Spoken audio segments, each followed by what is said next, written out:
Qu'est-ce que la propagande? C'est une stratégie de communication conçue pour influencer une population pour qu'elle adhère à certaines idées. Le plus souvent, il est assez facile de reconnaître une œuvre de propagande. Des couleurs vives, un ennemi caricaturé, un sauveur divinisé, le tout condensé dans une affiche de choc au texte passionné.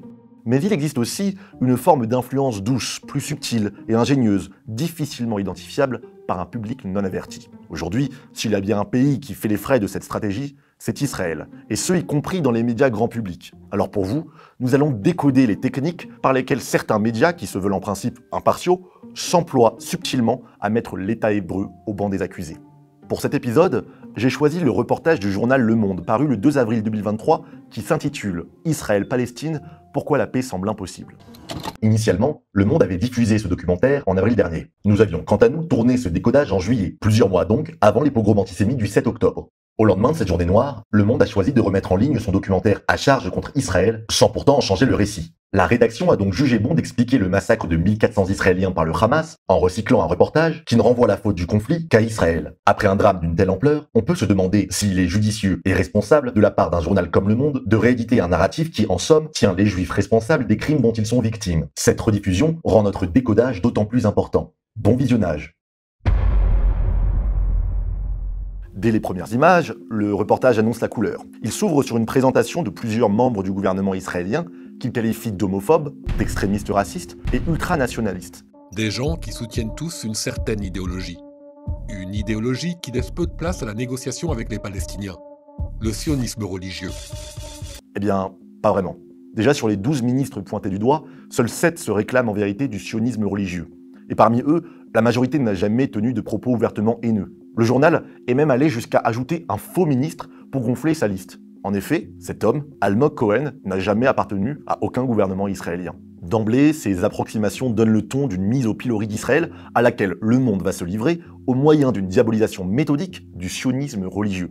Il est donc nécessaire d'en faire une présentation fidèle. Le sionisme religieux, c'est un mouvement popularisé par le grand rabbin Abraham Yitzhak Kook qui vise à concilier l'existence d'un État juif avec les traditions religieuses et philosophiques judaïsme. Ce courant voit dans la création de l'État d'Israël et de ses avancées une renaissance providentielle du peuple juif en terre d'Israël. Aujourd'hui, les sionistes religieux représentent une composante importante de la société israélienne. Ils ne sont pas plus ou moins politisés que les Israéliens laïcs ou orthodoxes. Ils participent, comme les autres, au développement de l'État hébreu et sont présents dans tous les domaines de la vie quotidienne. Néanmoins, Le Monde choisit d'embrosser un portrait sinistre, en s'appuyant notamment sur des cas marginaux. C'est la technique de l'amalgame. On essentialise et stigmatise une population entière en ne montrant d'elle que des exemples extrêmes. C'est comme si dans un documentaire sur les écoles primaires françaises, on ne parlait que des quelques enseignants mis en cause pour harcèlement sexuel. De même, dans sa présentation du sionisme religieux, le journaliste se focalise exclusivement sur les violences anecdotiques de certains fondamentalistes ultra-minoritaires et accorde une place démesurée aux faits rarissimes de terrorisme juif. Le reportage accorde presque 2 minutes aux attentats perpétrés par les criminels Baruch Goldstein et Yigal Amir, des meurtres très largement condamnés par les autorités rabbiniques, sionistes religieux compris, sans toutefois que Le Monde ne le précise. À partir de là, le narrateur finit par un long procès ininterrompu contre le sionisme religieux, auquel il attribue la loi faisant d'Israël l'État-nation du peuple juif. Écoutez bien ce qu'il en dit. Pour la première fois de son histoire, l'État d'Israël fonde officiellement sa société sur des privilèges ethniques. Des privilèges ethniques dont sont exclus les citoyens israéliens non juifs. Non. Déjà, comme le stipule la déclaration d'indépendance d'Israël, les citoyens jouissent tous des mêmes droits, indépendamment de leur ethnie ou de leur religion. Et puis, presque tous les pays modernes ont été conçus selon le modèle westphalien de l'État-nation. La France en a d'ailleurs été l'une des précurseurs. Si ce système ne dérange le monde que lorsqu'il s'applique aux Juifs, c'est qu'au fond, ce n'est pas vraiment le système qui les dérange. Maintenant, parlons des omissions. Le Monde a-t-il oublié, voire délibérément ignoré, des éléments importants dans son analyse?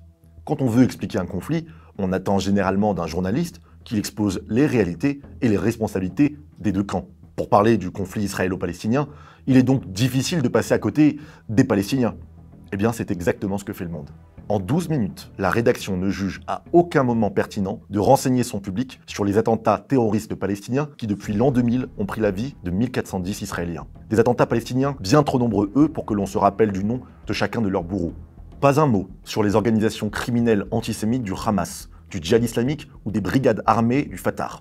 Pas un mot sur la corruption du régime de Mahmoud Abbas, qui malgré un mandat de 4 ans, fête en 2023 sa 18e année à la tête de l'autorité palestinienne. Pas un mot non plus sur l'endoctrinement scolaire de la jeunesse palestinienne au culte du terrorisme. Pas une mention des pluies de missiles tirés depuis Gaza qu'Israël essuie tous les ans. Par ailleurs, pour un reportage intitulé « Pourquoi la paix semble impossible ?», il est surprenant que le journaliste ne prenne pas le temps d'évoquer les concessions territoriales qu'Israël a mises sur la table et qui ont toutes été rejetées par les Palestiniens, comme en 2000 et en 2008 pour ne citer que ces 20 dernières années. Enfin, comment expliquer que le monde survole en moins d'une seconde la plus exemplaire des mains tendues par Israël, à savoir le retrait unilatéral de la bande de Gaza en 2005 ? Rappelons quand même que cette décision fut un sacrifice de taille que les Israéliens ont bien voulu faire comme gage de bonne volonté et qui s'est finalement retourné contre eux à mesure que Gaza s'est transformé en enclave djihadiste. Aux omissions s'ajoute également la sémantique que le documentaire emploie. Mieux que quiconque, les journalistes connaissent le pouvoir des mots sur les esprits et savent les exploiter pour orienter un récit. Ce documentaire en est une bonne illustration. Déjà, le narrateur martèle son discours d'une quantité de termes disqualifiants. Des extrémistes racistes, des extrémistes fanatiques, les exactions contre les Palestiniens, Et emploie pas moins de 20 fois les mots colon et colonisation pour qualifier la présence juive en Judée-Samarie, qui n'est autre que le berceau géographique du peuple juif. Aussi, certaines formules subtiles passent facilement inaperçues, comme la normalisation du sionisme religieux. qui sous-entend que ce mouvement est par essence anormal. Par ailleurs, lorsque le narrateur parle de l'histoire antique d'Israël, il n'en parle que comme un récit biblique et non historique. Pourquoi ? Eh bien parce qu'en réduisant les origines juives de la terre d'Israël à une simple croyance, on affaiblit sa légitimité contemporaine. Malheureusement pour le monde, cette facilité pousse inévitablement à l'erreur, lorsque le documentaire pense à tort illustrer la carte du Grand Israël, un concept biblique, par celle des anciennes terres royales d'Israël, qui, elle, est historique. Enfin, notez la manière dont la guerre des 6 jours est abordée. Printemps 1967. Des mouvements de troupes dans plusieurs pays arabes inquiètent Israël. Des mouvements de troupes, en français, on appelle ça un euphémisme. C'est quand on atténue la gravité d'une chose par une formule plus douce. Ici, le monde présente l'attaque préventive d'Israël comme une réaction un peu paranoïaque à de simples manœuvres militaires. Ce que cette formule ne dit pas, c'est que les États arabes qui cernent Israël s'apprêtent à mettre à exécution leur plan de rayer l'État hébreu de la carte. Si bien que sur instruction rabbinique, des milliers de tombes sont creusées dans l'anticipation d'un second génocide.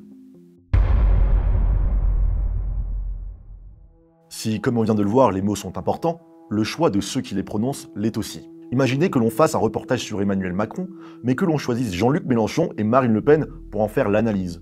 C'est un procédé journalistique qui relève de la manipulation. On choisit de manière sélective des témoignages pour favoriser un récit spécifique. Eh bien, c'est encore une fois ce que fait ce documentaire. Comme intervenant principal, la rédaction du Monde donne la parole à un certain Thomas Vescovi, qu'elle présente comme un simple historien. Seulement, Thomas Vescovi n'est pas n'importe quel historien. En cherchant un peu, on découvre qu'il appartient à la direction nationale de l'association France-Palestine Solidarité, une organisation farouchement anti-israélienne impliquée dans le boycott de l'État hébreu. Sur Twitter, comme à la télévision, on peut même entendre le militant nier le caractère terroriste du Hamas et du djihad islamique. Les études scientifiques dont on dispose actuellement sur le Hamas ou le djihad islamique palestinien sont assez formelles. C'est des mouvements avant tout nationalistes. C'est-à-dire avant tout des mouvements qui se battent dans une cadre nationale, qu'on peut tout à fait ne pas partager leurs engagements, on est bien d'accord sur ça. Mais en revanche, si on oublie ça, et bien du coup on oublie complètement pourquoi est-ce qu'en Israël, même la gauche aujourd'hui n'arrive plus à parler de paix. Parce que la droite a complètement monopolisé le secteur en disant en face, quand on est attaqué, c'est pas une lutte nationale d'indépendance, c'est uniquement des terroristes qui nous attaquent parce qu'ils sont animés du même mal que les djihadistes internationaux. Le reportage va plus loin. Dans les archives utilisées, il ne pioche que celles qui vont dans le sens de la diabolisation. Lorsqu'il aborde l'attentat du terroriste Baruch Goldstein, Le Monde préfère intégrer le témoignage d'un extrémiste qui en fait l'éloge, plutôt que de citer les condamnations unanimes et bien plus représentatives du Premier ministre Yitzhak Rabin et des grands rabbins d'Israël. ממשלת ישראל באזרחי מדינת ישראל מגנים בכל החריפות את מעשה הרצח המתועב שפגע בחפים מפשע וגרם לשפך דם נקיים בעת תפילה בעת צום הרמדאן. La désinformation est un art facile, une structure habilement construite, des omissions grossières, des mots et des témoignages sélectifs. Il en faut peu pour égarer le public et donner une image trompeuse d'une société. Malheureusement, c'est le choix que font parfois des médias grand public, comme Le Monde, notamment lorsqu'Israël est visé. Dans cet épisode, nous en avons décodé certains procédés, mais pas donné les raisons. La question qui se pose maintenant, c'est pourquoi? Dites-nous ce que vous en pensez en commentaire et n'oubliez pas de vous abonner à Chauffard pour d'autres épisodes.